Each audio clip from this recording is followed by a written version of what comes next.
राधे कृष्णा। कार्तिक मास महात्म 13वां अध्याय।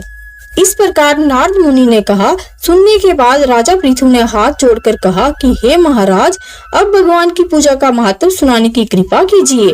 तब नारद जी बोले, हे राजा पृथु, जो मनोविनोद हंसी में भी भजन करता है उसको परम पद प्राप्त होता है। जो श्रद्धा युक्त होकर भजन करता है उसके महत्व का वर्णन नहीं किया जा सकता। इस संबंध में मैं अति प्राचीन इतिहास सुनाता हूँ, ध्यान पूर्वक सुनो। नारद जी ने कहा, कलिंद पर्वत पर दीर्घपुर नामक नगर में सुबाहु नाम का अत्यंत धर्मात्मा राजा राज्य करता था।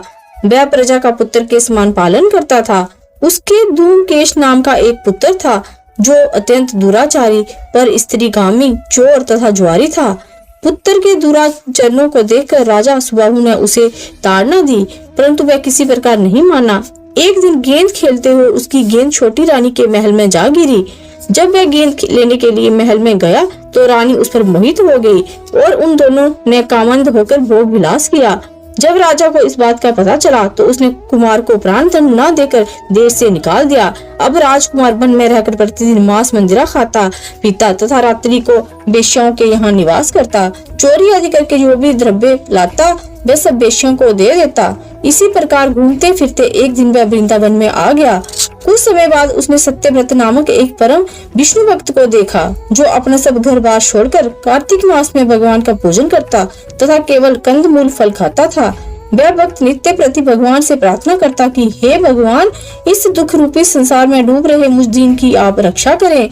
मैं राधा जी सहित आपको बारंबार नमस्कार करता हूँ। प्रेम मगन होकर वह कभी कभी रोने भी लगता था।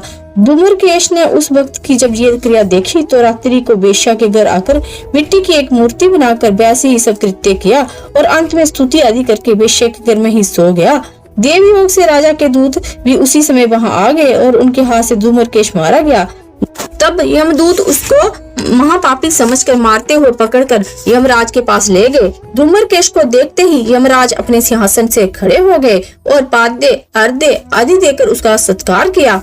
फिर अपने दूतों को फटकारते हुए कहा कि तुमको धिक्कार है, जब हमने ये आज्ञा दी हुई है कि विष्णु भक्तों को यहाँ पर मत लाओ, फिर तुम धूम्रकेश को यहाँ पर क्यों लाए?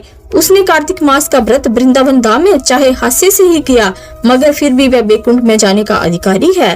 तत्पश्चात यमराज धूम्रकेश से बोले, भगवान की भक्ति 9 प्रकार की है। उनकी कथा सुनने से राजा परीक्षित, कीर्तन से शुकदेव, स्मरण से प्रहलाद, पाद सेवा से लक्ष्मी, पूजा से पृथु, वंदना से अक्रूर, दास भाव से सुग्रीव, मित्र भाव से अर्जुन तथा आत्म निवेदन से राजा बलि जिस प्रकार परम पद को प्राप्त हुए हैं, उसी प्रकार चाहे हास्य से ही तुमने भगवान की पूजा की, मगर फिर भी तुम स्वर्ग के अधिकारी हो। यद्यपि अंत समय से पूर्व किए गए अपने कर्मानुसार तुम नरक के अधिकारी थे, तथापि अब निश्चय ही तुम्हें बैकुंठ प्राप्त होगा। कार्तिक मास में की गई भगवान की पूजा निरर्थक नहीं जाती। यहाँ पर भगवान शालिग्राम है, वहीं पर गंडकी नदी तथा अन्य तीर्थ हैं। तब धूम्रकेश यमराज से पूछने लगा कि भगवान सब नदियों को छोड़कर गंडकी को कैसे प्राप्त हुए?